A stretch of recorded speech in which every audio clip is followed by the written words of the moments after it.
You're not stuck because of your circumstances. You're stuck because of how your mind filters reality.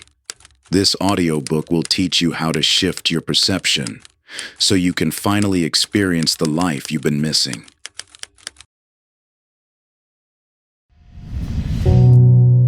The Good Life Formula. Introduction. You've tried positive thinking. You've practiced gratitude. You've read countless articles about happiness and listened to motivational speeches. Yet somehow, the weight of life's problems still feels overwhelming, while the good things seem to slip by unnoticed. It's not that you're ungrateful or pessimistic. You're simply experiencing the default settings of the human mind. What if the key to a more fulfilling life isn't about forcing more positive thoughts or suppressing negative ones? What if it's about understanding how your mind unconsciously filters reality, creating a distorted picture that emphasizes problems while obscuring opportunities? Your brain evolved over millions of years with one primary directive: survival. This meant developing an extraordinary ability to spot threats, problems, and imperfections. While this hypervigilance served your ancestors well in avoiding predators and navigating dangers, it now creates an imbalanced perception of reality that amplifies life's challenges while dimming its brightness. Think of your perception as a pair of invisible lenses through which you view the world. These lenses weren't consciously chosen. They were shaped by evolution, molded by past experiences, and influenced by cultural conditioning. They determine what aspects of reality become visible or invisible to your awareness, creating your lived experience moment by moment. These perceptual mechanisms operate automatically below the threshold of consciousness. When you look at your life, you might think you're seeing everything there is to see, but your mind is actually performing an invisible filtration process, deciding what deserves your attention and what can be safely ignored.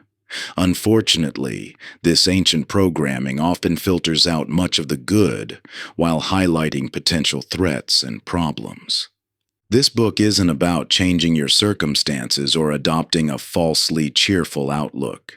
It's about recalibrating your perceptual mechanisms to include the full spectrum of reality, both the challenges and the opportunities, the difficulties and the possibilities. This isn't toxic positivity or denial of life's complexities. Instead, it's about perceptual accuracy, developing the capacity to see what's actually there, including the good that your mind's default filters might be screening out. Understanding how your mind creates your experienced reality is the first step toward transformation. By working with rather than against your brain's architecture, you can develop new perceptual habits that allow you to notice and appreciate life's positive aspects without denying its difficulties. The journey ahead isn't about adding more to your already full life. It's about removing the invisible filters that have been blocking your view of the good that has been there all along. As you learn to recognize and adjust these perceptual mechanisms, you'll discover that seeing differently leads to living differently, and small shifts in how you perceive can create profound transformations in how you experience life. Chapter 1. The Spotlight Effect. Take a walk down any street in your neighborhood right now. What would you notice? The reality is that two people can traverse the exact same path yet experience entirely different worlds. While one person's awareness gravitates toward peeling paint, overgrown weeds, and concerning cracks in the sidewalk, another naturally spots charming architectural details, the morning light filtering through tree branches, and friendly neighbors going about their day. This stark difference in perception occurs not because these individuals inhabit different physical realities, but because their minds have developed distinct patterns of attention that automatically filter their experience. Your brain receives an estimated 11 million bits of information every second through your senses, yet can only consciously process about 40 bits. This creates an extraordinary bottleneck that forces your perceptual systems to make split-second decisions about what deserves your precious attention and what gets filtered out. Think of your attention like a spotlight in a vast, dark warehouse. The spotlight can only illuminate a tiny fraction of what's actually present at any moment. Everything outside its beam remains in darkness, not because it isn't there, but because your attention isn't directed toward it. The question becomes, what determines where your spotlight shines? Through millions of years of evolution, your brain developed sophisticated mechanisms to ensure survival. These mechanisms created an inherent bias toward detecting problems, threats, and imperfections. This made perfect sense in an environment where failing to notice a predator meant death, while failing to notice a beautiful sunset had no survival impact.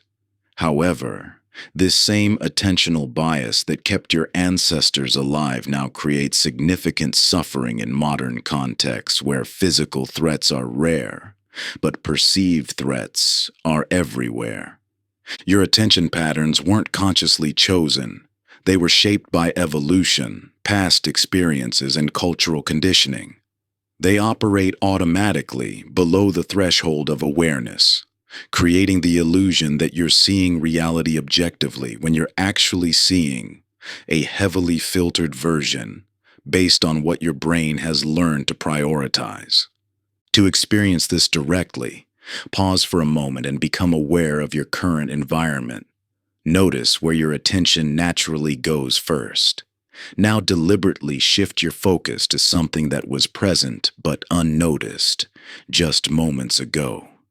Keep shifting, discovering how each movement of attention reveals aspects of reality that were there all along but invisible to your awareness. This exercise demonstrates a profound truth. What you experience as reality isn't an objective recording of what exists, but a highly selective interpretation based on where you place your attention. Your mind isn't passively observing reality. It's actively creating your experience by determining what aspects get highlighted and what remains in shadow. Understanding this mechanism is the first step toward transformation. You can't change patterns you don't notice. By becoming aware of where your attention habitually focuses, what problems, imperfections, or threats it automatically detects while filtering out opportunities, beauty, or connection, you begin to recognize how these unconscious patterns shape your entire experience of life. This insight reveals why attempting to think more positively often fails to create lasting change. Without addressing the underlying perceptual mechanisms that automatically filter reality, positive thoughts become mere temporary overlays rather than genuine shifts in how you see. The key isn't to force yourself to ignore problems or manufacture artificial positivity, but to develop the capacity to see both challenges and opportunities, difficulties and possibilities. Your experience of life isn't determined primarily by your circumstances, but by where you place the spotlight of your attention. While you can't control every situation you encounter, you hold more power than you realize over how you perceive and interpret those situations. This understanding opens the door to profound transformation, not by changing external reality, but by becoming aware of and gradually recalibrating the invisible filters through which you view that reality. These filters act like tinted lenses, subtly coloring everything you see without your conscious awareness. Some darken your world, making threats and problems appear more prominent while dimming the light of opportunity and connection. Others brighten your perspective, allowing you to spot possibilities and appreciate beauty, even in challenging moments. The remarkable truth is that you aren't stuck with the perceptual filters you've inherited or developed. You can learn to recognize them and, with patience and awareness, adjust them to create a more balanced and enriching experience of life. Chapter 2: The Reality Illusion. Have you ever wondered why two people can experience the same event completely differently? This question goes far beyond simple differences in opinion or perspective.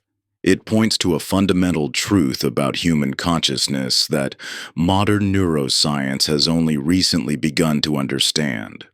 Your brain doesn't passively record reality like a camera. Instead, it actively constructs your experience moment by moment, interpreting fragmentary sensory data through the lens of past experiences, current expectations, and deeply held beliefs. This construction happens so rapidly and automatically that you mistake your brain's interpretation for direct perception of reality. Consider this. At this very moment, your eyes are receiving incomplete, often ambiguous visual information.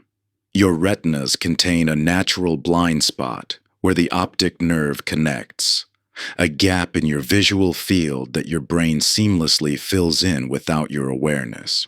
You can verify this yourself by focusing on a specific point while being aware of objects in your peripheral vision. Your brain creates the illusion of a complete, uninterrupted visual field by automatically filling in what it expects to see. This same constructive process operates across all aspects of your experience. When you hear someone speaking, your brain doesn't simply process sound waves. It actively constructs meaning based on context, expectation, and past linguistic experiences. In noisy environments, you can often hear words that weren't actually spoken because your brain fills in gaps with what it expects to hear. This understanding revolutionizes how we think about perception. What you experience as reality is actually your brain's best guess about what's happening, constructed from limited sensory data and shaped by your unique history of experiences. Two people witnessing the same event can literally experience different realities because their brains are filling in gaps with different expectations and interpretations. The implications of this insight are profound. When you feel absolutely certain about your perception of a situation, whether it's interpreting someone's behavior, evaluating circumstances, or judging an event, you're actually experiencing your brain's construction rather than objective reality. This construction is heavily influenced by your past experiences, current emotional state, and subconscious expectations. Understanding this constructive nature of perception reveals why attempting to see things more positively through willpower often fails. You can't simply override your brain's automatic constructions through conscious effort. Instead, transformation comes through recognizing the constructed nature of experience itself. This recognition opens the door to genuine change. When you understand that your experience isn't direct perception but active construction, you gain the ability to question your automatic interpretations. You can begin to notice the difference between raw sensory data and your mind's added interpretations. The key lies in developing the capacity to catch yourself in the act of construction. When facing any situation, pause to ask, what am I actually observing at this moment? What am I adding through interpretation? What other interpretations might be equally valid? This practice reveals how much of what you experience as reality is actually flexible interpretation. This isn't about denying your current perceptions or forcing yourself to interpret things differently. It's about recognizing the inherent flexibility in how your brain constructs experience. Just as your brain automatically fills in your visual blind spot, it's constantly filling in gaps in your understanding of situations, people, and events. Becoming aware of this process gives you the freedom to fill these gaps differently. Your brain will always engage in this constructive process. It's essential for making sense of the world. But understanding its constructed nature frees you from being unconsciously bound by your current constructions. This awareness creates space for new possibilities to emerge, including the capacity to notice the good that your habitual constructions may have been filtering out. Through this understanding, you begin to recognize that seeing the good in life isn't about denying reality or forcing positive interpretations. It's about becoming aware of how your mind naturally constructs experience and gaining the freedom to construct it in ways that serve rather than limit you. Your perception isn't a fixed lens through which you passively observe the world. It's a dynamic process that you can actively shape. When you grasp this truth, you unlock the ability to expand beyond habitual interpretations that may have been unconsciously restricting your view of what's possible. This isn't about replacing one rigid perspective with another. It's about developing the flexibility to see both challenges and opportunities, hardships and beauty, knowing that both can coexist in the same moment. Chapter 3: The Observer Effect. Imagine two people tending to the same garden. One sees only weeds, focusing intensely on every unwanted sprout, every patch of crabgrass, every sign of potential problems. The other notices the vibrant flowers in bloom, the healthy growth of vegetables, the rich soil teeming with beneficial organisms. Same garden, radically different experiences. This fundamental difference in perception shapes not just their momentary experience, but their entire relationship with gardening, and by extension, their approach to life itself. This principle extends far beyond gardening. Your brain processes millions of bits of sensory information every second, yet you consciously experience only a tiny fraction of this data. What determines which aspects of reality become part of your conscious experience? Where you place your attention. Neuroscience reveals a profound principle. Neurons that fire together wire together. Each time you focus on particular aspects of your experience, you strengthen specific neural pathways in your brain. This neuroplasticity means your attention patterns literally shape your brain's physical structure. When you repeatedly focus on problems, threats, or imperfections, you strengthen neural networks dedicated to detecting these aspects. When you consistently notice beauty, opportunities, or positive possibilities, you reinforce different neural pathways. Most of these attention patterns operate completely outside your awareness. You don't consciously choose to notice certain aspects of reality while filtering out others. These perceptual habits have become automatic through repetition. This automation creates the compelling illusion that you're seeing reality objectively, when in fact you're experiencing a heavily filtered version shaped by where your attention habitually lands. This filtering process parallels the quantum observer effect in physics, where the mere act of observation influences the behavior of particles being studied. Similarly, your attention doesn't just passively record reality. It actively shapes your experience by determining which aspects become prominent in your awareness and which remain invisible. Take a moment to experience this directly. Look around your current environment and allow your attention to land only on problems, imperfections, or aspects that could be improved. Notice how this selective attention begins to create a particular experience of your surroundings. Now, deliberately shift your attention to notice only beauty, order, or positive aspects of the same space. Experience how dramatically this attentional shift transforms your perception of identical physical circumstances. This isn't about denying problems or forcing artificial positivity. It's about recognizing that your attention naturally gravitates towards certain aspects of reality while filtering out others, and this selective perception profoundly shapes your lived experience. The key insight is that this selection process doesn't have to remain unconscious. You can deliberately expand your perceptual range to include positive aspects that your attention might habitually filter out. Where you place your attention represents one of the most consequential choices you make moment by moment. Yet most people leave this choice to unconscious habits, allowing evolutionary biases and past conditioning to determine what aspects of reality become prominent in their awareness.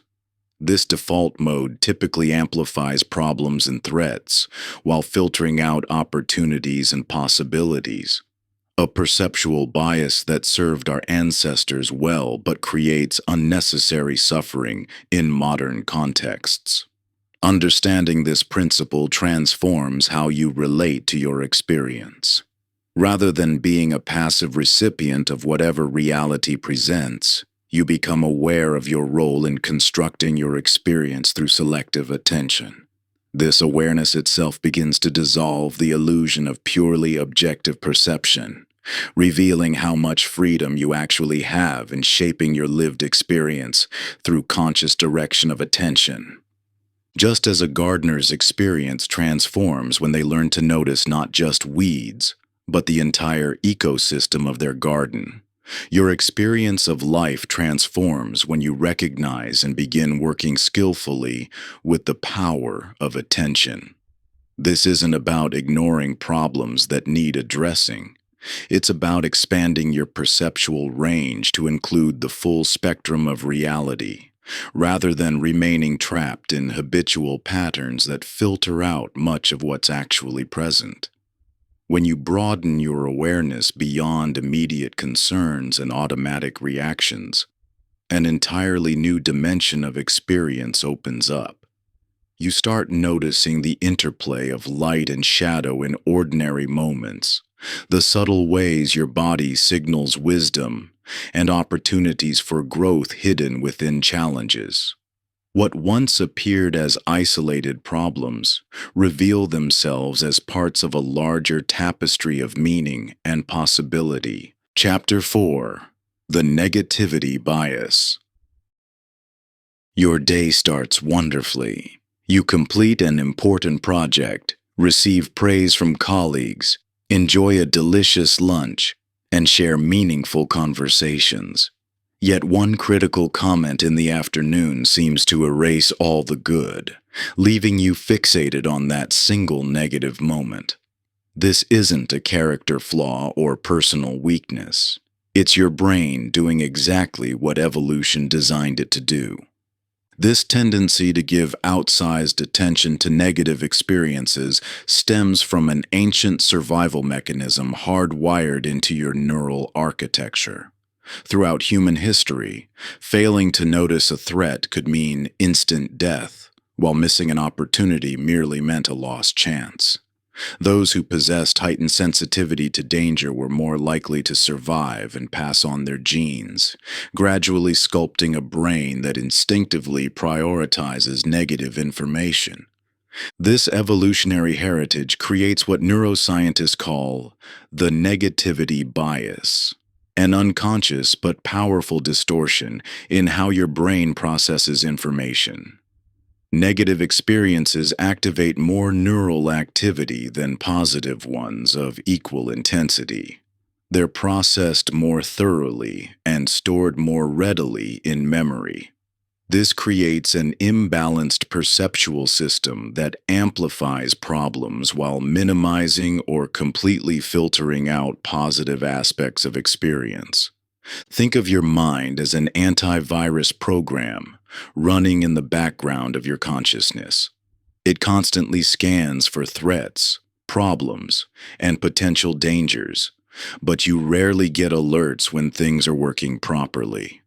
You don't receive notifications about the thousands of breaths your body takes flawlessly each day, or the complex digestive processes happening without issue, or the countless positive social interactions that unfold smoothly.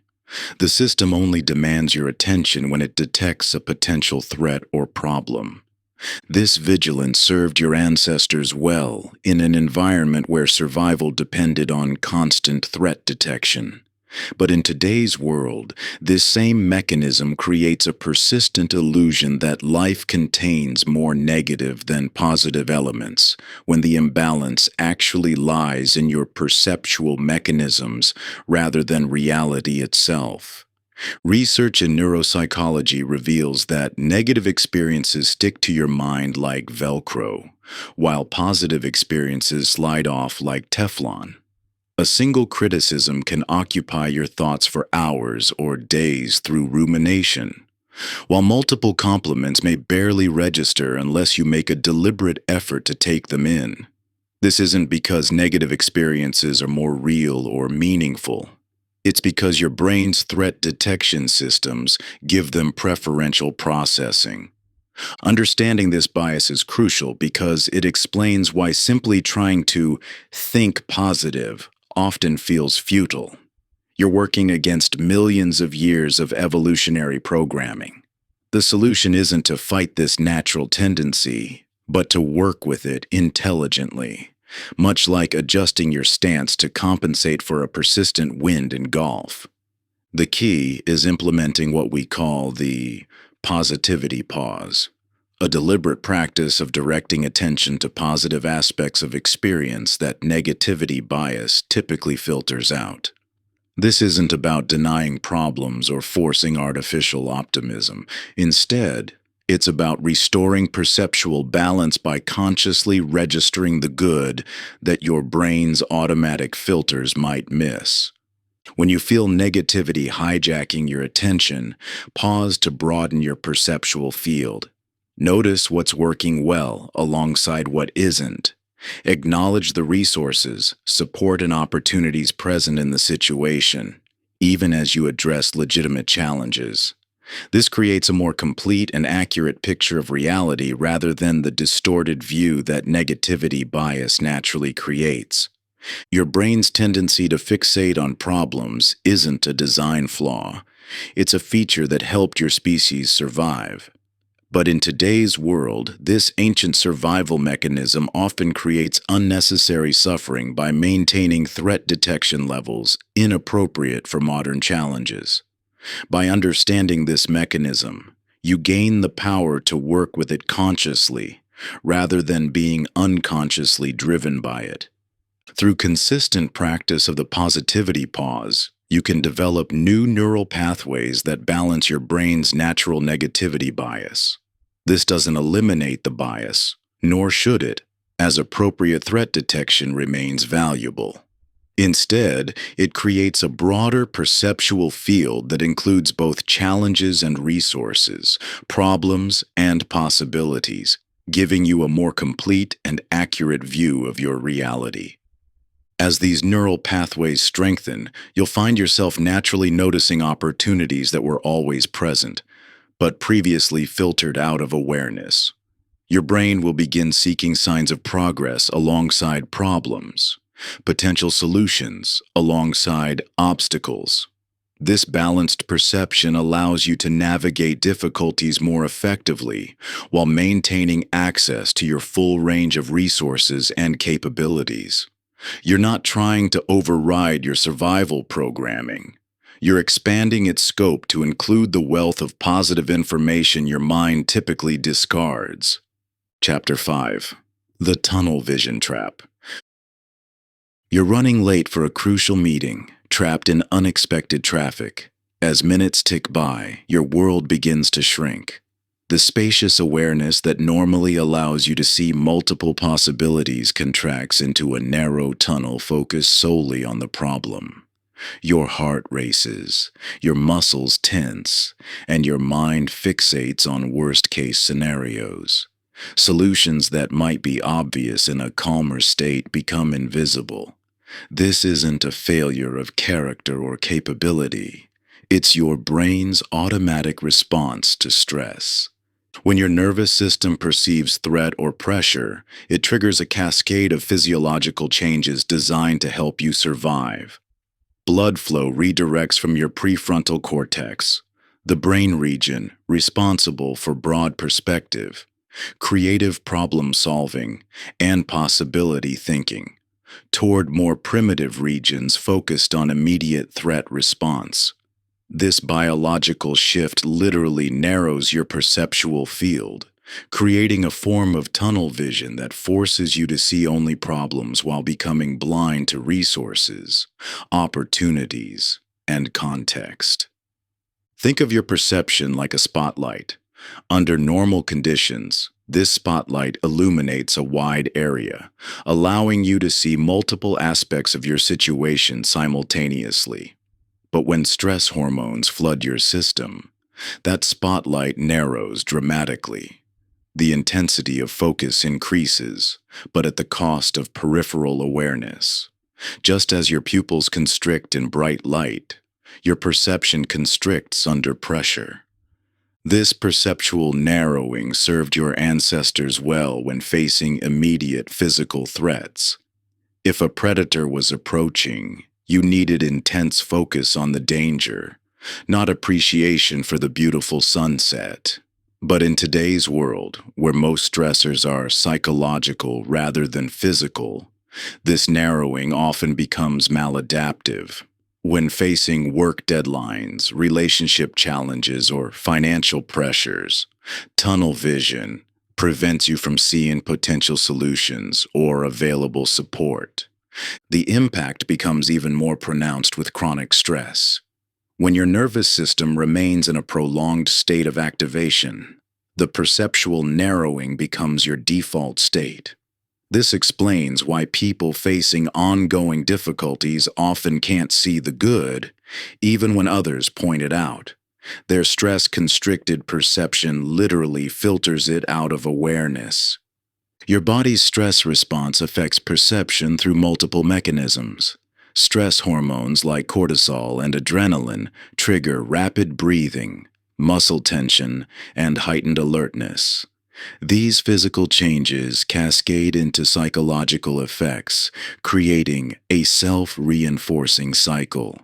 The more stressed you feel, the more your perception narrows, which increases stress further, narrowing perception even more. Understanding this connection between physiological state and perceptual capacity offers a powerful key to transformation. By learning to regulate your body's stress response, you can directly expand your perceptual field. This doesn't mean eliminating stress, which is neither possible nor desirable, but rather developing the ability to maintain perceptual spaciousness even under pressure. The process begins with awareness. Notice how your body responds to stress. The tightening of muscles, the shortening of breath, the narrowing of attention. Simply recognizing these reactions as normal biological processes rather than personal failings creates space for change. When you catch yourself in tunnel vision, this awareness becomes an invitation to consciously widen your perceptual field. Breathing plays a crucial role in this expansion. When stress narrows your perception, your breathing typically becomes shallow and rapid. By deliberately slowing and deepening your breath, you send signals of safety to your nervous system. This physiological shift supports the return of blood flow to your prefrontal cortex, literally expanding your capacity to see beyond immediate problems. Physical movement offers another powerful tool for widening perception. When stress creates mental and physical constriction, even simple movements can break the pattern. Standing up, stretching, or taking a short walk activates different neural networks, helping to shift you out of tunnel vision. These movements don't solve the stressful situation directly, but they create the physiological conditions necessary for seeing it from a broader perspective. Questions can serve as mental movements, activating your prefrontal cortex and expanding perception. Under stress, your mind typically fixates on what's wrong, creating a perceptual tunnel that excludes everything but problems. by deliberately asking different questions. What resources are available that I'm not seeing? Or what opportunities might this situation contain? You engage brain regions capable of a broader perspective. These questions don't deny the reality of challenges, but help you see them within a larger context that includes potential solutions and support. Even simple shifts in your internal dialogue, like asking, "What's working right now?" or "Who could help me with this?" can illuminate aspects of your situation that stress has pushed into shadow. Your brain responds to questions by automatically searching for answers, making them powerful tools for breaking out of rigid thought patterns and discovering new possibilities hidden in plain sight. Chapter 6. The Comparison Trap. Your brain excels at a peculiar talent, finding what's missing rather than appreciating what's present. This comparative function shaped human survival, helping our ancestors quickly identify changes in their environment that could signal danger or opportunity. But in today's world, this ancient programming often transforms contentment into dissatisfaction in an instant, without any actual change in circumstances. Consider how a perfectly satisfying day can suddenly feel inadequate after a few minutes of social media scrolling. This isn't a character flaw or lack of gratitude. It's your mind doing exactly what it evolved to do: compare, evaluate, and search for what could be better. This comparative machinery served essential purposes throughout human evolution. But in our modern context, it often creates unnecessary suffering. Your brain operates through constant comparison, measuring your current reality against remembered past experiences, imagined futures, or perceived alternatives. This process, known as counterfactual thinking, shapes how you experience the present moment. When your mind generates upward counterfactuals, thoughts about how things could have been better, it triggers dissatisfaction. Conversely, downward counterfactuals, recognizing how things could have been worse, create appreciation.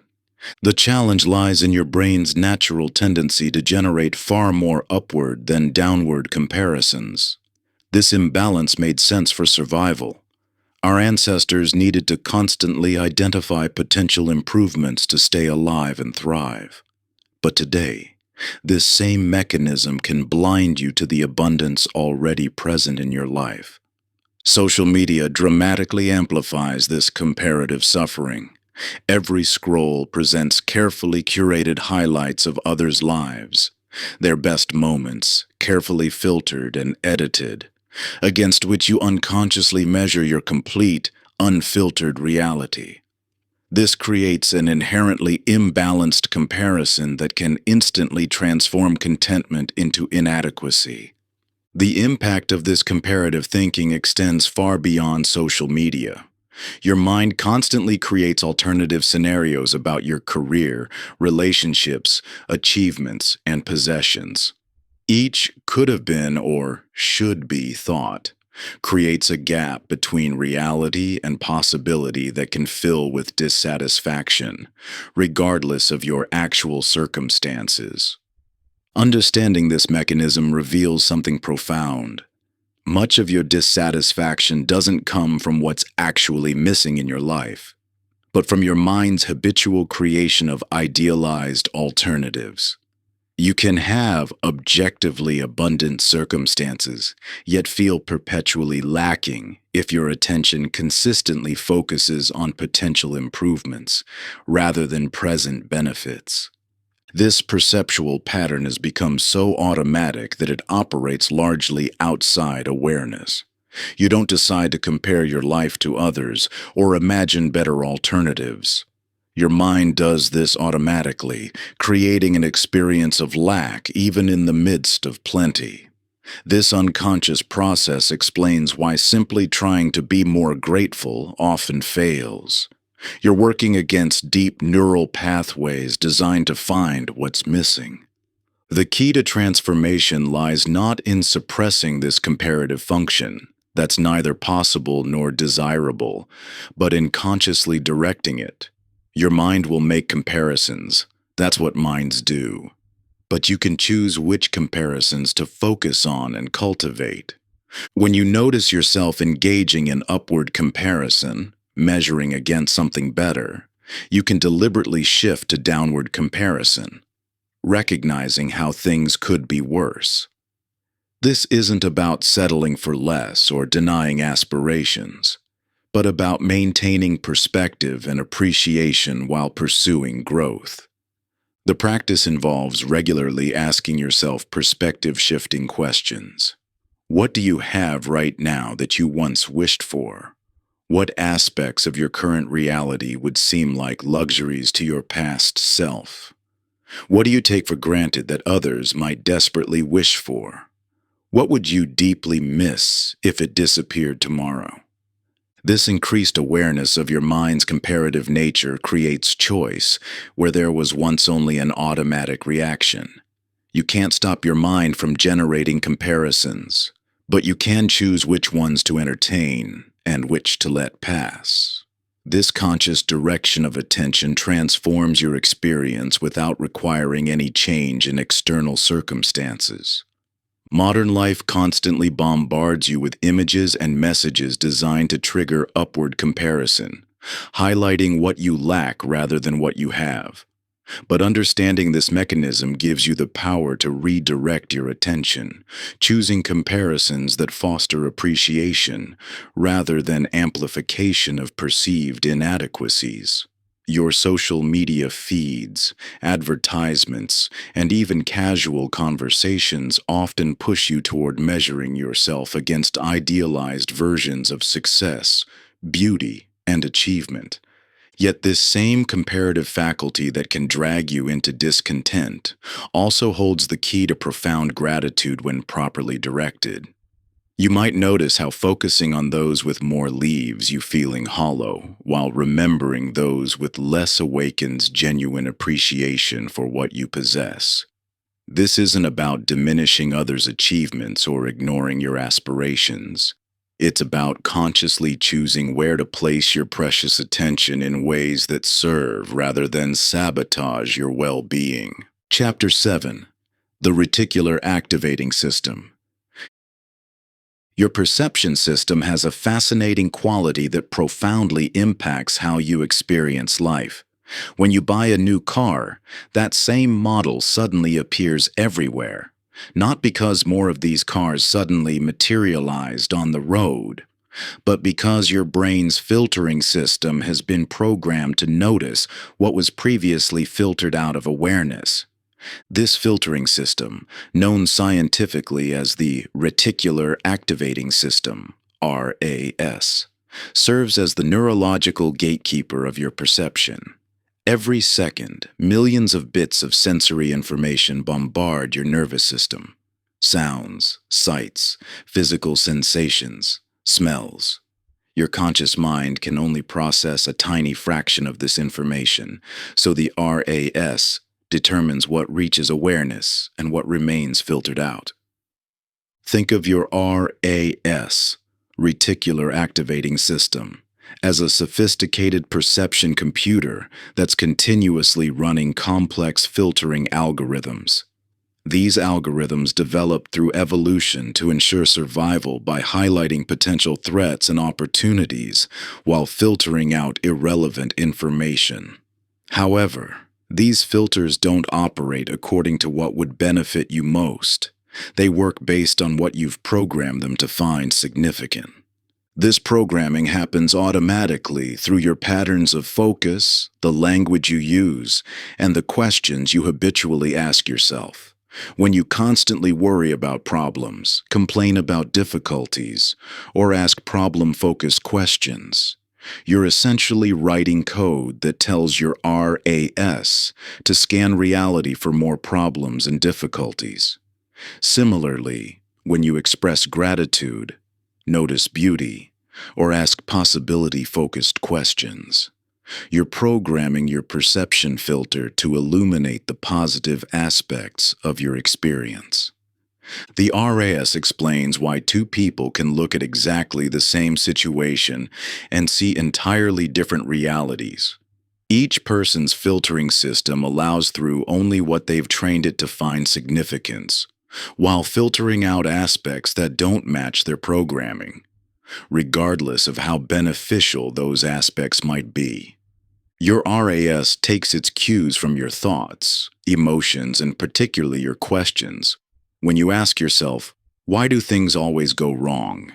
Your RAS diligently searches for evidence to answer that question, highlighting every difficulty while filtering out positive aspects of your experience. Conversely, when you ask, what opportunities exist in this situation? Your perception filter reconfigures to illuminate possibilities that were present but previously invisible to your awareness. The implications of this understanding are profound. Your experienced reality isn't simply a direct reflection of external circumstances. It's the result of your perception filter selecting and highlighting certain aspects while filtering out others. This selection process happens automatically based on your programming, but you can intentionally reconfigure these filters through conscious attention and questioning. Consider how this plays out in daily life. Someone with problem-focused programming might walk into their workplace and immediately notice everything that needs fixing: the cluttered desk, the pending deadlines, the difficult conversations ahead. Their RAS filters out positive aspects like supportive colleagues, successfully completed projects, or opportunities for growth. Meanwhile, someone with different programming might enter the same workplace and immediately notice opportunities, supportive relationships, and evidence of progress, while still being aware of challenges without letting them dominate perception. Your RAS can be rapidly retrained through conscious direction of attention. When you deliberately look for specific positive aspects in your environment, you begin recording your filtering system to automatically notice similar positives in the future. This isn't about ignoring problems or practicing toxic positivity. It's about expanding your perceptual range to include the good that exists alongside difficulties. Understanding the RAS reveals why practices like gratitude and appreciation are so powerful. They aren't just positive thinking exercises, they're actually reprogramming your perception filter to automatically illuminate more of the good that surrounds you. Each time you consciously notice and appreciate something positive, you're strengthening neural pathways that make similar positive aspects more visible in the future. The discovery of this neurological filtering system transforms abstract concepts about changing your perspective into concrete understanding of how perception actually works. You can't take in all of reality. Your brain must filter. But you can choose how to program these filters through conscious attention, intentional questions, and deliberate appreciation. This filtering mechanism isn't a limitation to overcome, but a powerful tool waiting to be harnessed. By directing your attention with purpose, asking questions that illuminate possibility rather than problems, and consistently acknowledging what's working in your life, you're essentially rewiring your brain's automated sorting system. Your perception becomes increasingly refined, like a sophisticated camera that automatically adjusts its focus to capture the elements you've trained it to prioritize. Chapter 8: The Meaning Matrix. Have you ever noticed how the meaning you assign to an event completely transforms your experience of it? The exact same circumstance can trigger entirely different emotional responses depending on the story you tell yourself about why it happened. Your mind operates as a meaning-making machine, constantly crafting interpretive narratives that determine whether you experience situations as threats or opportunities, personal or impersonal, permanent or temporary. These interpretations aren't reflections of objective reality, but powerful constructions that transform neutral events into charged emotional experiences. Consider the vast difference between observing, "My colleague didn't acknowledge my idea during the meeting," a factual observation, versus concluding, "My colleague doesn't respect me," an interpretation. The first is a simple description of what occurred, while the second is a meaning you've assigned that creates an emotional response. Your interpretive mechanisms operate like different colored lenses through which you view reality. An optimistic lens reveals opportunities and possibilities in circumstances where a pessimistic lens highlights only threats and limitations. The crucial understanding is that these interpretive patterns typically operate automatically below conscious awareness, creating the illusion that you're responding to reality when you're actually responding to your interpretation of reality. When someone doesn't return your communication, notice how rapidly your emotional state shifts based on the story you tell about why. If you assume they're avoiding you, feelings of rejection arise. If you assume they're simply busy, you remain neutral. If you assume they're struggling with personal challenges, you might even feel compassion. The circumstance hasn't changed, only your interpretation has. These meaning-making patterns profoundly impact your ability to see the good in life.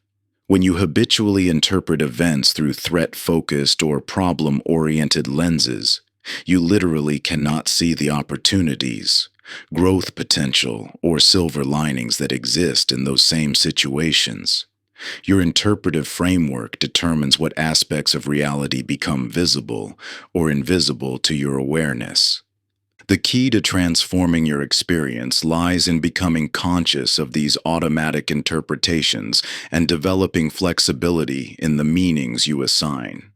When facing challenging situations, pause to identify your immediate interpretation and experiment with alternative narratives that are equally plausible but more empowering. Ask yourself, what's another way to interpret this situation? What meaning would be most helpful for me to assign here? What might I not know that could completely change the meaning? These questions create space between observation and interpretation, allowing you to choose meanings that serve your growth rather than remaining trapped in habitual interpretive patterns. This isn't about forcing positive interpretations or denying legitimate difficulties. Rather, it's about recognizing that multiple interpretations are usually possible, and you have the power to choose which meanings you assign. By developing this interpretive flexibility, you gain access to perspectives that reveal the good that exists alongside the challenges in any situation. Your mind will never stop creating meanings. That's fundamental to how human consciousness operates. But by becoming aware of this meaning-making process, you can shift from being unconsciously controlled by automatic interpretations to consciously choosing meanings that expand rather than contract your perception of what's possible. The stories you tell about your experiences quite literally shape what you're capable of seeing. Your interpretations act as invisible filters, highlighting certain elements of reality while obscuring others. When you habitually frame situations through a lens of limitation, that lens becomes self-reinforcing. You'll unconsciously seek evidence that confirms your narrative while overlooking contradictory information. As you develop mastery in choosing empowering yet realistic interpretations, you'll find yourself naturally noticing opportunities, resources, and positive aspects of life that were always present, but previously filtered out by limiting interpretive lenses. This expanded awareness isn't about manufacturing an artificial positive spin. It's about removing the perceptual blinders that have been artificially constraining your view of what's real and possible. Chapter 9. The Perspective Zoom. Your perception operates like a camera lens with variable zoom capabilities. Just as a photographer can zoom in to capture minute details or pull back to reveal an expansive landscape, your mind possesses this same remarkable ability to shift perspective. The difference between feeling overwhelmed by problems and seeing abundant possibilities often comes down to your perceptual zoom level. When you zoom in too close to any situation, you lose crucial context. Imagine examining a masterpiece painting with your face pressed against the canvas. All you see are individual brushstrokes, seemingly random dots and lines of color. The beauty, meaning, and cohesive image become invisible at this proximity. Similarly, when your perception zooms too close to life's challenges, you see only isolated problems while missing the broader patterns of opportunity and growth. This perceptual zoom mechanism evolved for good reason. Your ancestors needed both capabilities: the ability to focus intensely on immediate threats, and the capacity to scan the broader environment for resources and possibilities. But modern life often traps you in a chronically zoomed-in perspective. The constant pressure to solve immediate problems pulls your perceptual lens closer and closer until your entire reality becomes dominated by whatever challenge sits directly in front of you. Your brain processes information differently at various perceptual distances. When zoomed in, you perceive concrete details, specific obstacles, and immediate limitations. This mode serves vital purposes, helping you analyze problems and execute detailed tasks. But remaining stuck in this zoomed-in view creates a distorted reality, where problems appear larger than life while resources and opportunities fade from view. When you zoom out, an entirely different mode of perception activates. You begin to recognize patterns, understand contexts, and see connections invisible from closer perspectives. This broader view reveals how current challenges fit within the larger landscape of your life. Problems that seemed overwhelming when viewed up close often appear manageable when seen from a wider angle. Your perception naturally zooms in under stress, creating a tunneled perspective that magnifies difficulties while filtering out everything else. This perceptual constriction feels protective, like focusing all attention on a threat. But this natural response often backfires in modern contexts, trapping you in a problematic perspective that feels complete and accurate while being severely limited. The ability to deliberately adjust your perceptual distance represents one of the most powerful skills you can develop. Just as a photographer thoughtfully selects the optimal zoom level for each shot, you can learn to consciously shift your perspective to access different perceptual modes. This isn't about minimizing real challenges, but about seeing them in proper proportion alongside the broader context of your life. Temporal distance offers one powerful way to shift perspective. When facing a difficult situation, notice how differently it appears when viewed from various points in the future. What feels overwhelming in the moment often seems manageable when imagined from next week, insignificant from next year, and potentially meaningful from 5 years ahead. This isn't about dismissing present difficulties, but about accessing the broader context that a zoomed-out view reveals. Spatial distance provides another lens for expanding perception. How would your current situation appear if viewed from across the city, the country, the planet? Each level of distance reveals different patterns and possibilities while helping problems assume their proper scale. Similarly, social distance, imagining how others might view your situation, can illuminate blind spots and resources your zoomed-in perspective has filtered out. The goal isn't to permanently maintain any particular perceptual distance, but to develop the flexibility to shift between perspectives as needed. Like a skilled photographer, you can zoom in to analyze specific challenges when necessary, then zoom out to reconnect with purpose, meaning, and possibility. This perceptual agility allows you to work with life's difficulties while maintaining awareness of the broader landscape of opportunity that always exists alongside them. Your perceptual zoom level fundamentally shapes your reality. By mastering the art of adjusting this lens, you gain access to different modes of perception that reveal different aspects of truth. The problems you face don't disappear when viewed from a distance, but they often assume their proper proportion within the larger canvas of your life. When you zoom too far in, even minor setbacks can fill your entire field of vision, while profound opportunities fade into the background. Yet when you develop the ability to adjust your perspective, to zoom in for clarity and out for context, you discover a natural balance between addressing immediate challenges and maintaining awareness of life's broader dimensions. This perceptual flexibility becomes your greatest ally in navigating life's complexities with wisdom and grace. Chapter 10.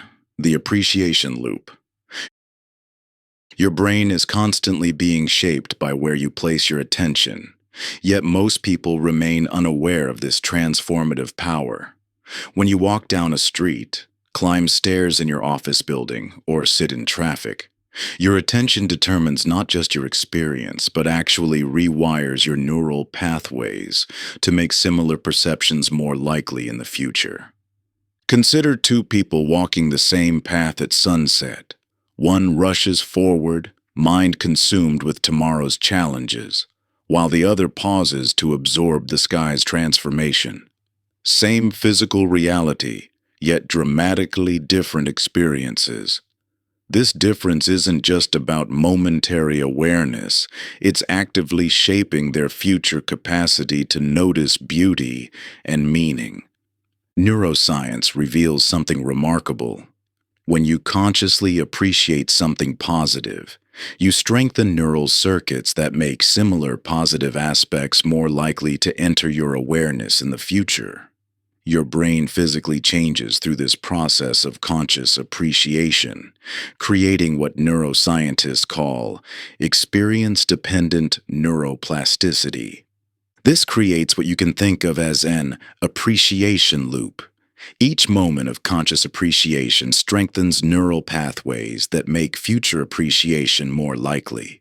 This explains why some people seem naturally attuned to beauty, kindness, and opportunity, while others remain blind to these aspects despite being in the identical environment. It's not about inherent optimism or pessimism, but rather about which neural pathways have been strengthened through repeated attention. The critical distinction lies between passive exposure to positive experiences versus active engagement with them.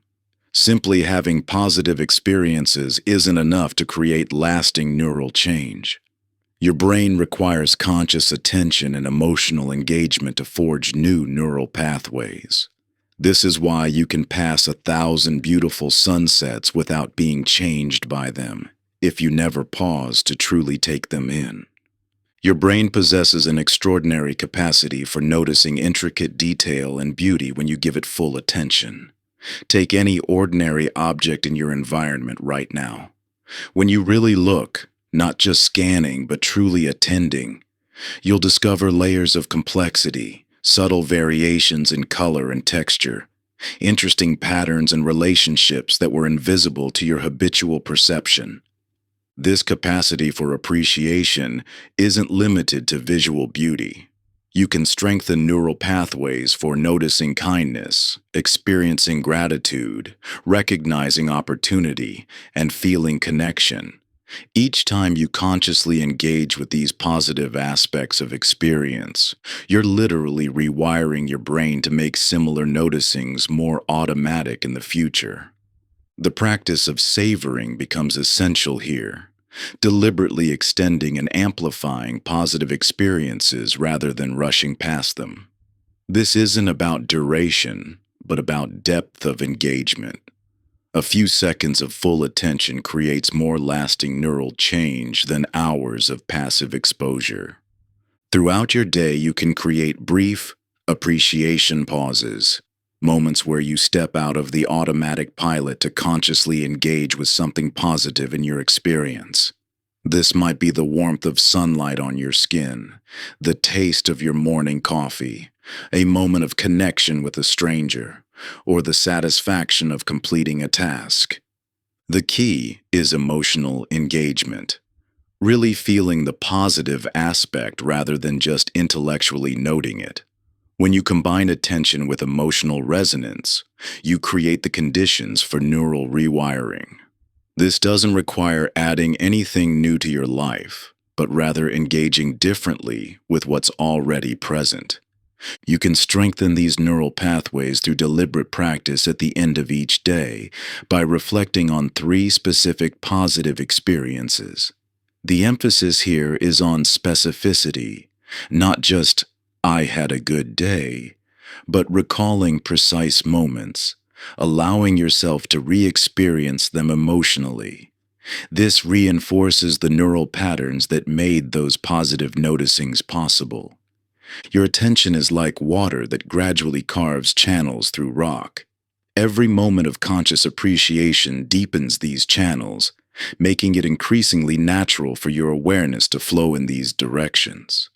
While your brain's inherent negativity bias remains important for survival, you can develop equally strong neural pathways for noticing the good that surrounds you. With consistent practice, this way of seeing becomes less effortful and more automatic. You're not fighting against your brain's natural tendencies, but rather developing new capacities alongside them. The beauty, meaning, and opportunity that may have been invisible to you begin entering awareness spontaneously, transforming not just moments but your entire lived experience. Like learning to read music or speak a new language, what initially requires conscious effort gradually becomes second nature. Your expanded perception starts flowing through these newly carved channels without prompting, offering you glimpses of wonder in ordinary moments. The play of sunlight through leaves, a stranger's genuine smile, the satisfaction of completing even the smallest task. These aren't separate from your existing mental patterns, but rather complementary pathways that enrich your experience of each day. Chapter 11. The Framing Effect. The way you perceive any situation depends profoundly on the mental frame through which you view it. Just as an artwork's frame dramatically influences how you see the image within it, your mental frames determine which aspects of reality become visible or fade into invisibility. The same painting can appear elegant and timeless in an ornate gold frame, yet strikingly modern in a minimalist setting. Similarly, the exact same life circumstance can appear as a crushing setback or an opportunity for growth, depending on the frame you place around it. These perceptual frames aren't inherent to situations themselves, but are unconsciously constructed based on your past experiences, beliefs, and habitual thought patterns. You're constantly framing reality, yet most of the time you remain unaware of this process, mistaking your framed perception for objective reality. Research in cognitive psychology demonstrates the profound power of framing. When medical statistics are presented as a 90% survival rate, patients tend to feel optimistic and choose treatment. Yet when the mathematically identical information is framed as a 10% mortality rate, the same patients often feel discouraged and decline treatment. The numbers haven't changed, but the frame transforms how they're perceived and the decisions they inspire. Your frames act as perceptual filters, highlighting certain aspects of reality while obscuring others. A threat frame activates your stress response and narrows perception to focus on potential dangers. A challenge frame engages your resources and reveals opportunities for growth. A learning frame highlights lessons and skill development within difficulties. None of these frames is inherently right or wrong. Each reveals different aspects of the same reality. Several types of reframes can expand your perceptual field. Temporal reframes shift your time horizon, viewing a current challenge from the perspective of your future self often reveals growth opportunities invisible in the present moment. Contextual reframes adjust the scope of your attention, zooming out to see how a difficulty fits within your broader life journey, or zooming in to focus on specific aspects you can influence. Purpose reframes connect situations to your core values and meaningful goals. A tedious task becomes energizing when framed as an expression of your commitment to excellence. A relationship conflict becomes an opportunity to develop deeper understanding when framed through the lens of building lasting connections. Possibility reframes shift attention from what might be lost to what might be gained. Every challenge contains seeds of opportunity. Every setback holds potential for unexpected growth. This isn't about denying difficulties, but about expanding perception to include positive possibilities alongside problems. Your frames aren't just passive windows. They actively create your experienced reality by determining what information reaches consciousness. When you frame a situation as unfair, your attention automatically seeks evidence of injustice, while filtering out contradictory information. When you frame the same situation as teaching you resilience, different aspects become visible. The key is recognizing that frames are choices, not facts. While you can't always choose your circumstances, you can choose the frame through which you perceive them. This choice dramatically influences not just your experience, but also what possibilities become visible for action and growth. Frame-shifting questions help you consciously explore alternative perspectives. How might this challenge serve my development? What strengths or abilities am I building through this experience? How does this situation connect to what matters most to me? What opportunities might exist that I'm not yet seeing? Each reframe reveals different aspects of reality, like adjusting the focus on a camera lens. You're not denying what exists, but choosing which elements to bring into sharp focus. This isn't about forcing positivity, but about expanding perception to include both challenges and opportunities, difficulties and possibilities, problems and potential. Mastering the art of reframing gives you perceptual flexibility, the ability to consciously choose frames that serve your growth and well-being while revealing the good that exists alongside life's inevitable challenges. Your frames create your reality by determining what you perceive. Choose them wisely. Just as a skilled photographer knows when to switch lenses to capture different aspects of a scene, you can develop the ability to fluidly shift between perspectives that illuminate possibility rather than limitation. This isn't about ignoring difficulties or pretending everything is perfect. It's about expanding your perceptual range to include the full spectrum of what's true. When you cultivate this flexibility, you free yourself from the tyranny of automatic reactions and gain access to responses that align with your deeper values and aspirations. Chapter 12. The Contact Point. Your capacity to experience life's inherent richness depends fundamentally on where your attention resides. In any given moment, beauty, wonder, and possibility surround you. Yet these qualities remain invisible when your awareness is trapped in thoughts about the future or past, rather than making direct contact with present reality. Consider how often your body occupies one space while your mind dwells somewhere else entirely. You're physically present in your environment, yet mentally absent, rehearsing tomorrow's presentation, replaying yesterday's conversation, or spinning through endless what-if scenarios. In these moments, you're missing the only place where life can actually be experienced, the present.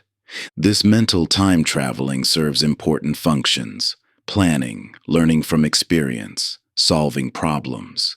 But when it becomes your default mode of perception, it creates a profound disconnection from direct experience. You end up living in a conceptual reality constructed of thoughts rather than experiencing the vibrant actuality of the present moment. The key to transforming your perception lies in what we call the contact point, the intersection where your awareness meets present reality directly. Before thought divides experience into categories, judgments, and interpretations, this contact point is where perception happens in its pure form, the simple sensing of colors, sounds, textures, and sensations before the mind's commentary begins. When you're fully present at this contact point, perception shifts from thought-dominated to sense-dominated awareness. Instead of experiencing reality through the filter of concepts and judgments, you encounter it directly through your senses. This direct perception reveals a world of vivid detail and subtle beauty that typically gets overlooked when attention is absorbed in thought.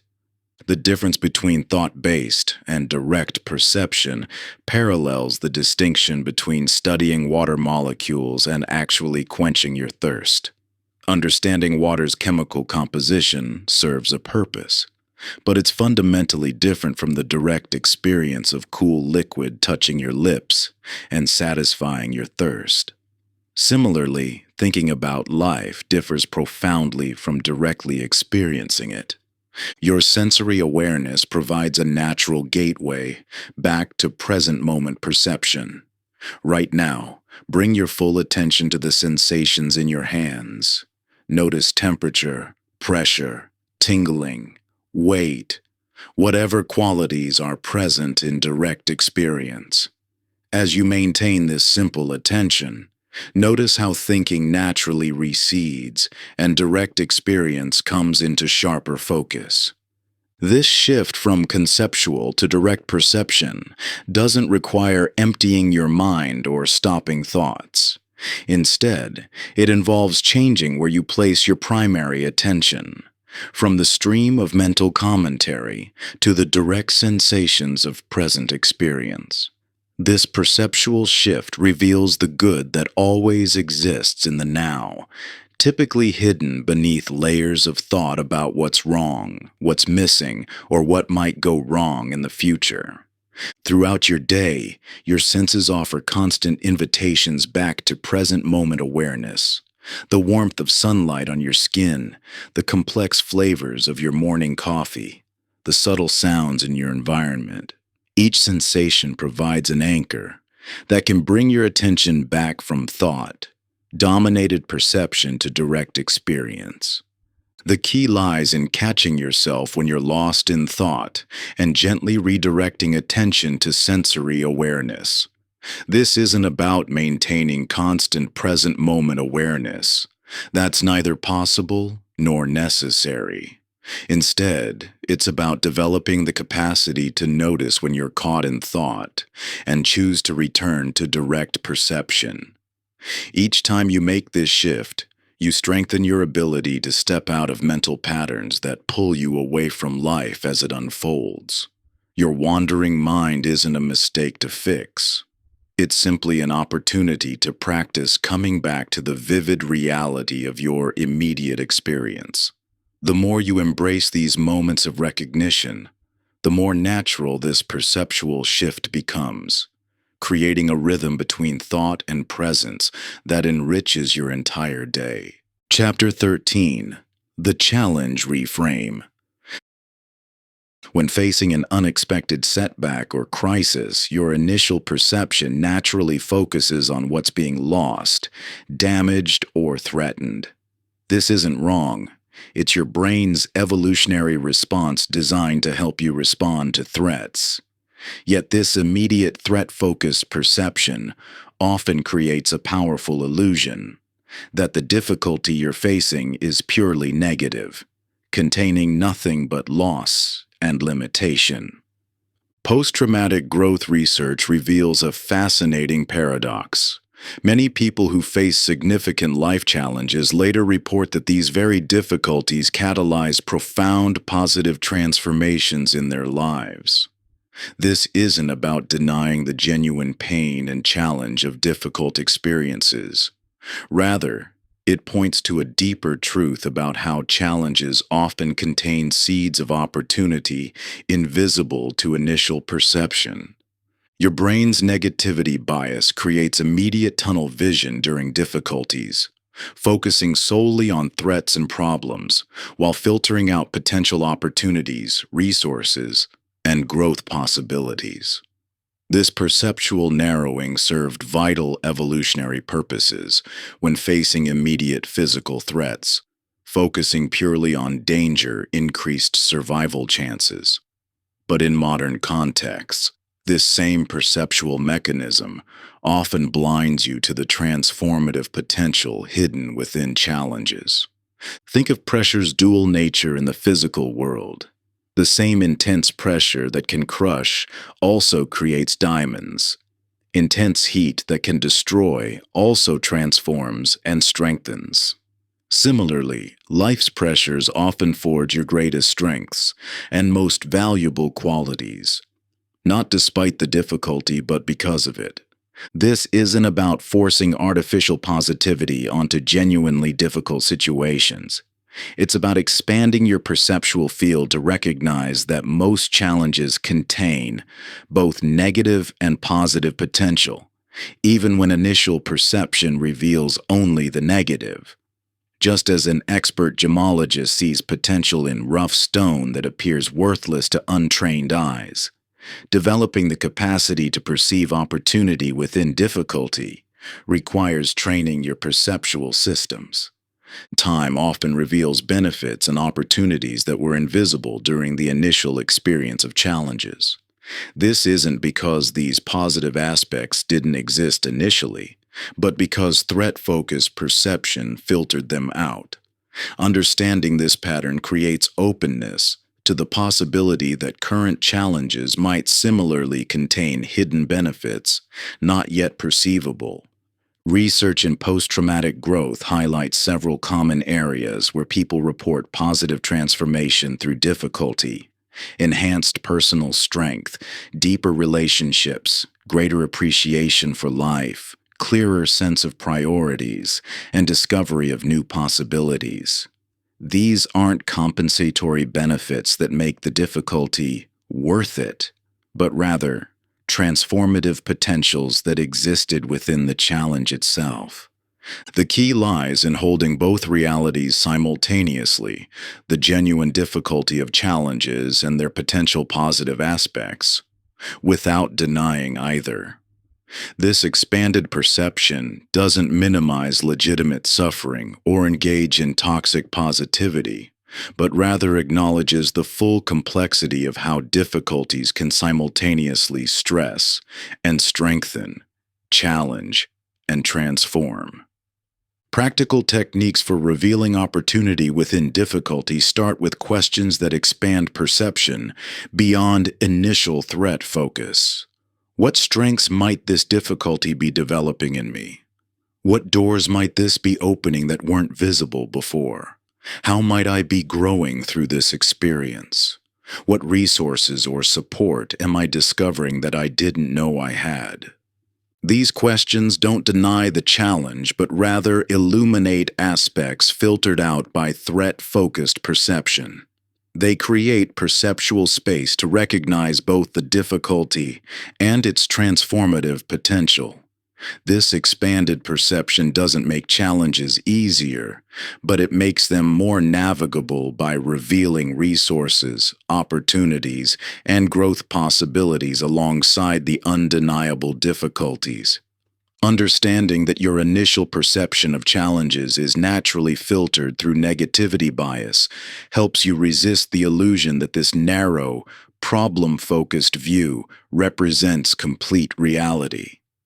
Just as you wouldn't trust a camera that only captured dark colors to give you an accurate picture, learning to compensate for negativity bias allows you to perceive the full spectrum of what challenges contain.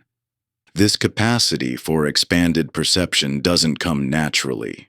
It requires deliberately training your perceptual systems to remain open to opportunity, even while acknowledging genuine difficulty. Each challenge becomes an opportunity to practice this expanded perception, gradually developing the ability to see both the diamond and the pressure, both the transformation and the heat. Just as an athlete builds strength through consistent training, you build perceptual flexibility through repeated exposure to challenging situations while maintaining awareness of their dual nature. The skill develops gradually, often imperceptibly at first, but each time you pause to recognize possibility within difficulty, you're strengthening neural pathways that make this broader perspective more accessible in future challenges. Chapter 14: The Relationship Lens. Your perception of others shapes not just your relationships, but your entire experience of the social world. When you encounter challenging behaviors from others, your mind automatically generates explanations that profoundly influence how you see and respond to them. These interpretations feel objective and accurate, yet they often reflect your perceptual biases more than the complex reality of others' lives. Your brain evolved sophisticated mechanisms for making rapid judgments about others' behaviors and intentions. While these quick assessments served vital survival purposes for your ancestors, they now create persistent distortions in how you perceive and interact with others. The fundamental attribution error, your tendency to explain others' negative behaviors through character flaws, while attributing your own to circumstances, creates an automatic imbalance in perception that feels entirely natural and justified. When someone cuts you off in traffic, your mind instantly generates a character-based explanation. They're inconsiderate, aggressive, or self-centered. Yet when you need to make a sudden lane change, you're acutely aware of the circumstances that necessitated it. Running late for an important meeting, avoiding debris in the road, or missing your exit. This perceptual double standard operates constantly below your awareness, creating the illusion that you're seeing others accurately when you're actually seeing them through heavily biased perceptual filters. Your perception of others operates through a powerful confirmation bias that locks in initial judgments. Once you've categorized someone as inconsiderate, your perceptual mechanisms automatically highlight evidence that confirms this judgment while filtering out contradicting information.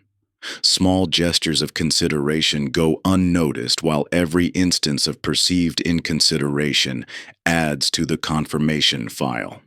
Research in social psychology demonstrates that the qualities you're primed to look for in others literally determine what becomes visible to your perception. In controlled studies, participants primed to look for intelligence noticed and remembered more examples of intelligent behavior in the exact same interactions compared to those primed to look for other qualities. This reveals how your perceptual focus quite literally creates the reality you experience in your relationships. The concept of perception projection explains how you often see in others what you're unconsciously primed to look for. If you expect hostility, your perceptual mechanisms will highlight subtle cues that could indicate aggressive intent while filtering out contradictory information. This creates a self-reinforcing cycle where your expectations shape your perception, which then generates experiences that seem to confirm your expectations. When you understand how these perceptual mechanisms operate, you gain the ability to consciously adjust them. Just as a photographer can adjust their camera's focus to reveal different aspects of the same scene, you can adjust your perceptual focus to reveal different qualities in the same person. This doesn't require denying genuine difficulties in others' behaviors, but rather expanding your perception to include positive qualities that negative focus typically filters out. The practice of perception generosity involves deliberately looking for others' positive qualities, even when they're displaying challenging behaviors. This isn't about making excuses for genuinely problematic behavior, but rather about maintaining perceptual balance that includes both difficulties and strengths. When you encounter challenging behavior, you can practice beneficial interpretation, consciously considering what circumstances might explain their actions before jumping to character-based judgments. The strength-seeking practice involves deliberately searching for others' positive qualities, particularly in relationships where negative focus has become habitual. This often reveals positive attributes that were always present, but filtered out by problem-focused perception. The simple act of looking for others' strengths literally changes what becomes visible to your awareness. Understanding these perceptual mechanisms transforms how you see and interact with others.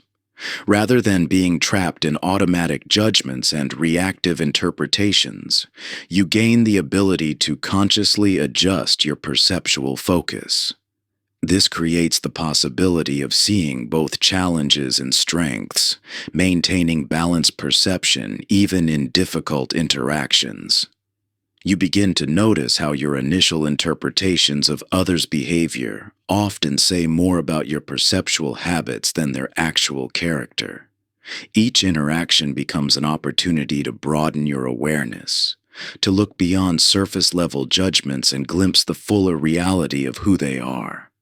This expanded perception doesn't just change how you see others, it fundamentally alters the quality and depth of your relationships. Chapter 15. The Progress Principle. The mountain metaphor powerfully captures a universal human experience, the tendency to focus so intently on distant peaks that we fail to notice how far we've already climbed. This perceptual pattern creates a peculiar paradox. The more progress you make, the less likely you are to notice or appreciate it. Your brain quickly normalizes each level of achievement, making yesterday's summit feel like today's baseline. Research in behavioral psychology reveals that perceived progress is often more motivating than actual progress. When you notice and acknowledge forward movement, your brain releases neurochemicals that fuel continued motivation and resilience. However, when your perception fixates solely on the distance remaining, these same neurochemicals become suppressed, leading to discouragement and diminished effort, despite real advancement. This phenomenon of progress blindness operates below conscious awareness, systematically filtering out evidence of growth, while highlighting what remains unchanged or unaccomplished.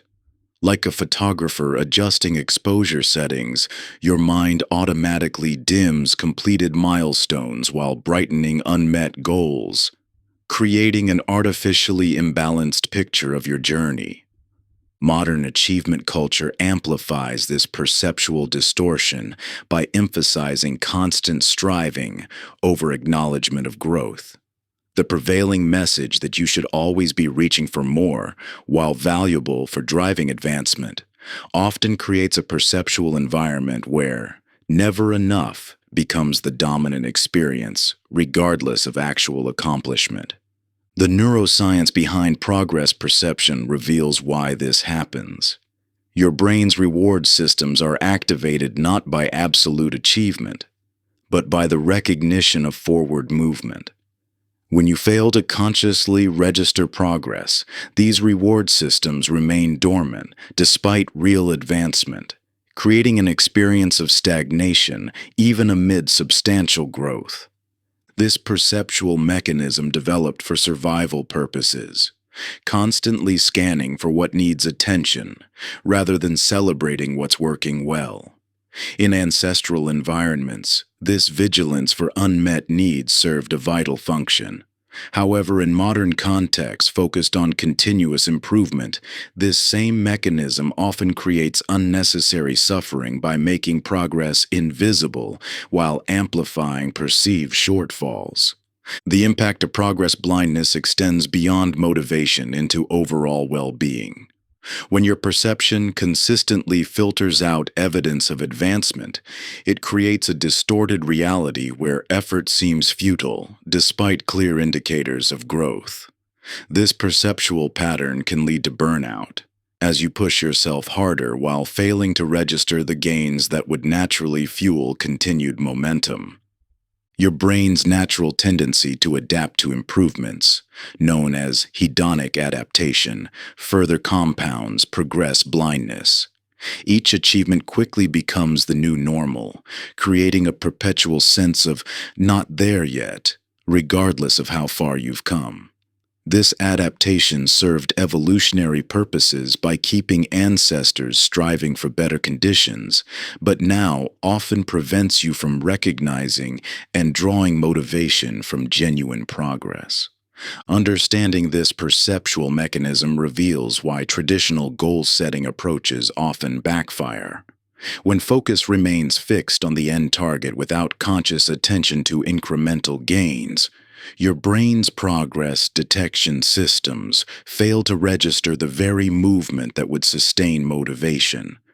This creates a self-defeating cycle where lack of perceived progress reduces effort, leading to slower actual progress. The key lies not in lowering standards or abandoning ambition, but in training your perception to notice movement in the right direction. By deliberately tracking and celebrating progress, you create a more accurate and encouraging picture of your journey.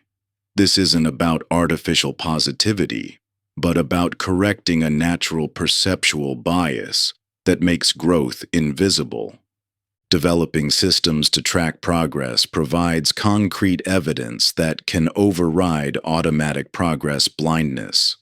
Whether through journaling, visual representations, or regular reflection rituals, these practices train your brain to notice forward movement it would naturally filter out. This conscious attention to progress creates a more balanced perception that acknowledges both achievement and opportunity for growth. The power of progress perception extends beyond individual goals into every area of life. When you train yourself to notice movement in the right direction, you begin seeing evidence of growth and positive change that was always present but previously invisible to awareness. This expanded perception creates a more accurate and encouraging view of both your journey and your potential for continued growth. Like adjusting your eyes to see in a dimly lit room, your brain gradually attunes itself to detect subtle signs of forward movement that were always there. You start noticing small victories in your relationships, tiny improvements in your habits, and quiet moments of insight that signal deeper understanding. These aren't just isolated events. They're threads in a larger tapestry of transformation that becomes clearer as your perception sharpens. Even setbacks take on new meaning when viewed through this lens, revealing themselves as necessary steps in your ongoing evolution rather than evidence of failure. Chapter 16: The Gratitude Shift. What if the key to happiness isn't getting more of what you want, but wanting more of what you already have? This question strikes at the heart of human experience, challenging our deeply held belief that well-being comes from improving circumstances rather than transforming perception. Gratitude functions as a sophisticated perceptual technology, instantly revealing abundance that was present, but filtered out by your brain's negativity bias. This isn't about positive thinking or denial of difficulties. It's about expanding your perceptual field to include the good that exists alongside challenges. The neuroscience of gratitude reveals fascinating insights into how this practice literally rewires your brain. When you consciously practice gratitude, You activate regions associated with attention, emotional regulation, and perspective taking. This neural activation creates new pathways that gradually become stronger through repetition, making appreciation more automatic over time. Think of gratitude like putting on glasses that suddenly bring blurry abundance into sharp focus. The resources, support, and positive aspects were always there, but they were perceptually invisible until you adjusted your lens. This shift doesn't require changing your circumstances. It simply requires changing how you see what's already present. Many people dismiss gratitude as simplistic, positive thinking, but effective gratitude practice goes much deeper. Rather than merely listing positives, it involves deeply connecting with the genuine value and meaning of what you have. This deeper engagement creates stronger neural pathways that gradually override your brain's tendency to filter out positive aspects of experience. Research demonstrates that regular gratitude practice creates measurable changes in brain activity. Studies show increased activity in the prefrontal cortex, the region responsible for complex perception and decision-making during gratitude exercises. This increased activation helps override the more primitive brain regions that prioritize threat detection over appreciation. The brain's natural tendency is to normalize positive aspects of experience while remaining hypervigilant for problems.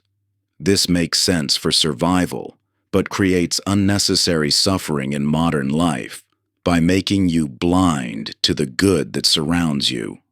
Gratitude practice deliberately counteracts this tendency by training your perception to notice and appreciate what you typically take for granted. This isn't about ignoring legitimate difficulties or forcing artificial positivity. Instead, it's about perceptual accuracy, seeing both the challenges and the resources, both the problems and the possibilities. Gratitude expands your perceptual field to include positive aspects that negativity bias typically filters out.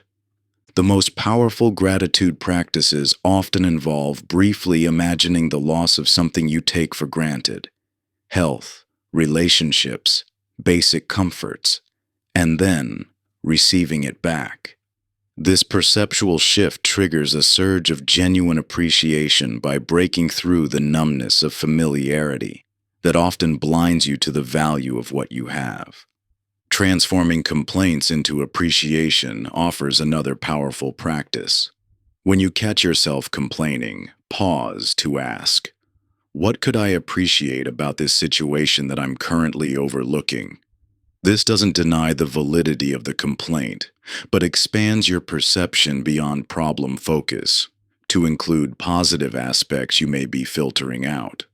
Identifying gratitude triggers, everyday cues that remind you to shift from automatic problem-seeking to deliberate appreciation, helps integrate this practice into daily life.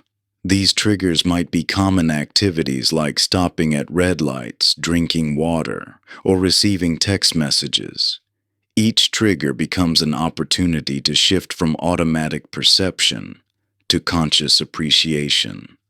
The true power of gratitude lies not in generating positive emotions, though that's a welcome effect, but in transforming how you perceive reality. It functions as a perceptual technology that reveals the good that was always present, but hidden by habitual attention patterns. This makes gratitude one of the most powerful tools for experiencing the abundance that already exists in your life. So many search endlessly for new sources of fulfillment, while overlooking the richness already woven through their daily experience. Your brain's automatic filtering system, designed for survival rather than satisfaction, constantly screens out evidence of abundance in favor of potential problems and lacks. Gratitude bypasses this filter, allowing you to recognize the support, opportunities, and gifts that surround you in any given moment. It's like adjusting the focus on a camera lens. Suddenly, aspects of your life that were blurred into the background come into sharp, beautiful clarity. Chapter 17. The Question Directive. Your questions function exactly like a flashlight in a dark room. Wherever you point them determines what becomes visible while leaving everything else in darkness. This fundamental truth shapes your entire experience of reality. Yet most people remain unaware of how their habitual questions create their perceptual world. Your brain operates as an extraordinary answer-generating machine, automatically searching for responses to whatever questions you pose. This mechanism evolved to help you solve problems and avoid threats. But in modern life, it often creates unnecessary suffering through unconscious negative questioning patterns. When you ask, "What's wrong with this situation?"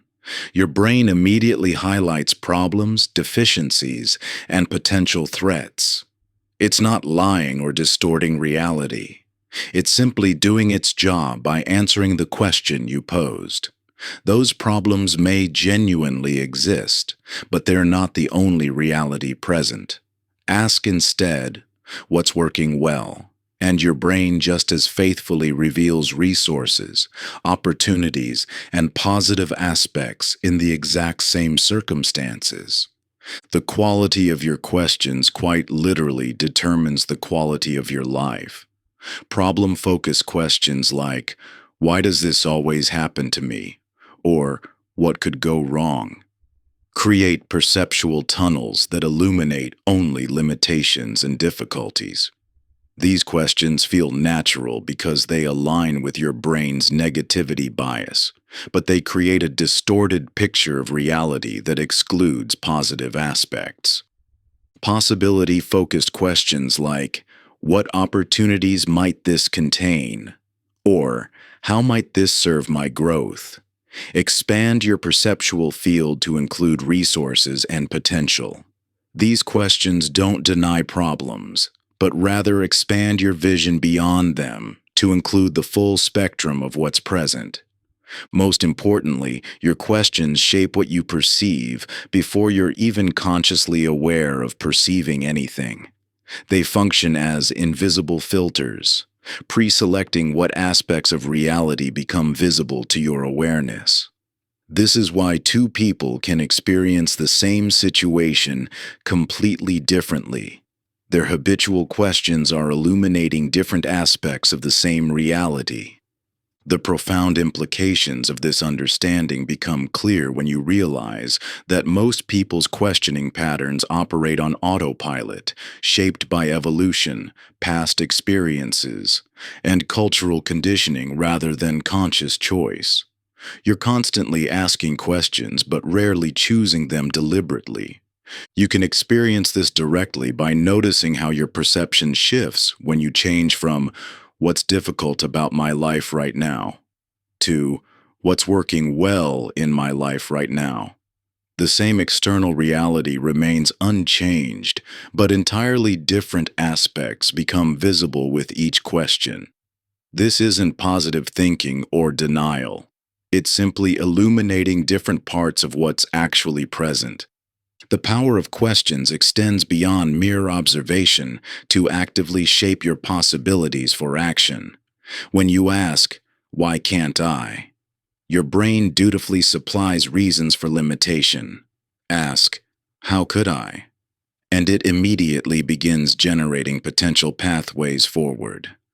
The question itself creates or eliminates possibilities before you even begin to act. This understanding offers a profound tool for transformation.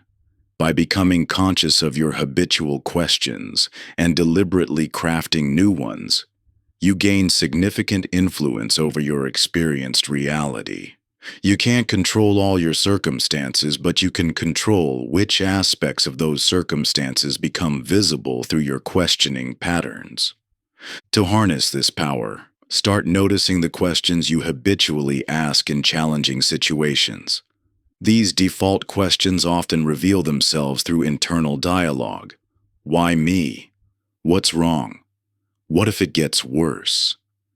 Simply becoming aware of these patterns is the first step toward changing them. Then begin experimenting with alternative questions that illuminate different aspects of the same situations. What's the opportunity here? What am I learning? How might this serve my growth? What resources are available that I might be overlooking? These aren't mere positive thinking exercises. They're tools for expanding your perceptual field to include aspects of reality that problem-focused questions filter out. The art lies in crafting questions that feel authentic while directing perception toward helpful aspects of reality. You're not trying to deny difficulties or force artificial positivity. Rather, you're developing the capacity to see both challenges and opportunities, problems and possibilities, limitations and resources. This balanced perception allows you to acknowledge what's difficult while remaining receptive to what's working. Your brain naturally gravitates toward problems. That's its job. But by consciously broadening your perceptual field through skillful questioning, you create space for a more complete picture to emerge. You begin to notice the support that exists alongside the struggles, the progress within the setbacks, the wisdom gained through the challenges. This isn't about replacing negative thoughts with positive ones. It's about expanding your vision to include the full spectrum of what's actually present in your experience. Chapter 18: The Integration Practice. Your journey through this book has been more than just learning new concepts. It has been about fundamentally rewiring how your brain processes reality. By now, you've likely started noticing subtle but significant shifts in how you automatically respond to situations that once triggered immediate negative perception. These moments of spontaneous appreciation or curious engagement with challenges aren't random. They're evidence of your brain's remarkable plasticity at work. Understanding how this transformation occurs reveals the profound potential for lasting change. Your brain operates through neural pathways that become stronger and more efficient with repeated use, similar to how a path through a field becomes more clearly defined with each passing step. Initially, seeing the good in challenging situations requires conscious effort, much like learning any new skill. But through consistent practice, these new perceptual patterns begin establishing themselves as default responses. This process of perceptual integration follows predictable neurological principles. When you repeatedly direct your attention toward positive aspects of experience, you strengthen the neural circuits responsible for noticing and processing goods. Over time, this repeated activation makes these circuits increasingly efficient, requiring less conscious effort to engage. What once demanded deliberate focus gradually becomes your brain's automatic response. The transformation isn't about suppressing negative perception, but about expanding your perceptual range to include positive aspects that were previously filtered out. Your brain isn't learning to ignore problems. It's developing the capacity to simultaneously hold awareness of challenges while remaining attuned to resources, opportunities, and sources of appreciation. Consider how this same process has already worked in other areas of your life. Activities that once required intense concentration, like driving a car or using a smartphone, eventually became automatic through consistent practice. The same principle applies to perceptual habits. Through regular engagement with the practices in this book, you're literally rewiring your brain's default response patterns. This integration process happens through accumulated small shifts rather than dramatic transformations. Each time you pause to appreciate something positive, reframe a challenge as an opportunity, or consciously widen your perceptual field, you're strengthening these new neural pathways. The key isn't perfection, but consistency. Regular small adjustments across diverse situations create more lasting change than occasional intense practice. Your brain's natural negativity bias means that stress, fatigue, or challenging circumstances may temporarily activate old perceptual patterns. This isn't failure, but a natural part of the integration process. The goal isn't to eliminate these moments, but to recognize them with compassion and gently redirect attention toward more balanced perception. Creating environmental supports can significantly aid this integration process. Strategic placement of visual reminders, setting regular check-in times, or establishing specific triggers for perceptual practices helps bridge the gap between intention and consistent action. These external scaffolds gradually become less necessary as new patterns establish themselves. The process of perceptual transformation continues expanding with ongoing attention and practice. Just as a musician never reaches a point of having finished practicing, but continues developing ever greater mastery, your capacity to see the good in life remains dynamic and growing. Each practice session, whether formal or informal, contributes to this expanding perceptual field. Monitoring your progress through this integration process requires a different kind of attention than tracking external achievements. Rather than looking for dramatic shifts, notice subtle changes in your automatic responses to daily situations. Are you finding yourself spontaneously appreciating things you once overlooked? Are you recovering more quickly from negative perception? These small shifts indicate your new perceptual patterns taking root. This journey of perceptual transformation isn't about reaching a final destination, but about embracing an ongoing practice of expanding awareness. Each moment offers fresh opportunities to strengthen these new patterns, creating an ever deeper capacity to perceive and appreciate the good that exists in your life. Like a musician who discovers new layers of nuance in a familiar piece, you'll find yourself noticing subtle forms of beauty and meaning that were always present, but previously invisible to your awareness. Your perceptual evolution unfolds naturally as you remain open to seeing life through these wider, more appreciative lenses. Every interaction, every challenge, every ordinary moment becomes an invitation to expand your vision beyond habitual limitations. Conclusion. Throughout this journey, you've discovered a fundamental truth that transforms everything. Your perception creates your experience. What began as an exploration of why it's sometimes difficult to see the good in life has revealed something far more profound. You possess far more perceptual choice than you previously realized. Think back to where we started, examining those invisible perceptual lenses through which you view reality. These lenses weren't consciously chosen, but shaped by evolution, past experiences, and cultural conditioning.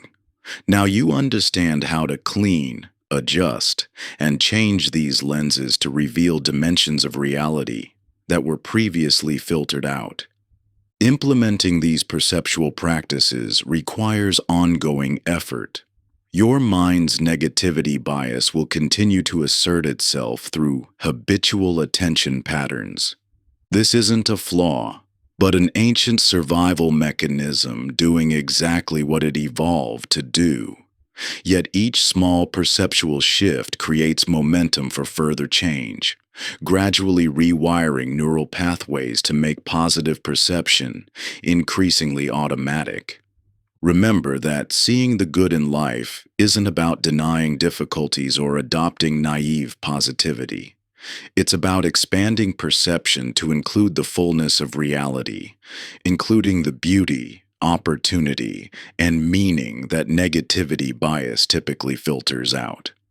This expanded perception doesn't eliminate challenges, but reveals resources and possibilities alongside them. The formula for perceptual transformation is simple, though not always easy. First, recognize when your perception has narrowed to problems. Second, pause to interrupt the automatic negative focus. Third, deliberately expand your perceptual field to include positive aspects. Fourth, practice this perceptual expansion until it becomes increasingly automatic.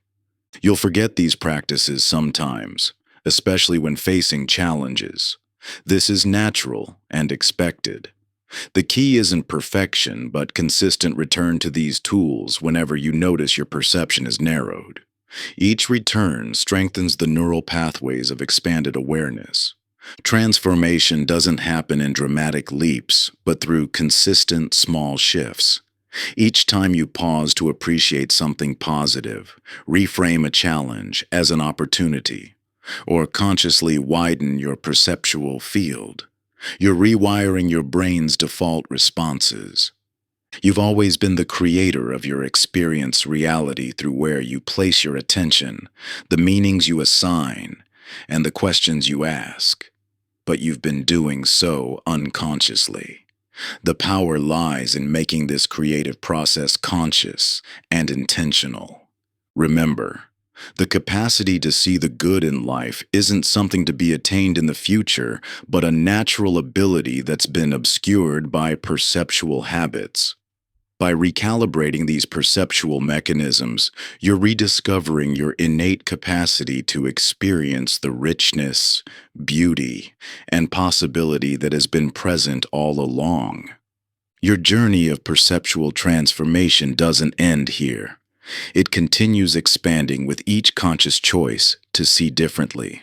Every moment offers fresh opportunities to strengthen these new patterns, creating an ever deeper capacity to perceive and appreciate the good that exists in your life.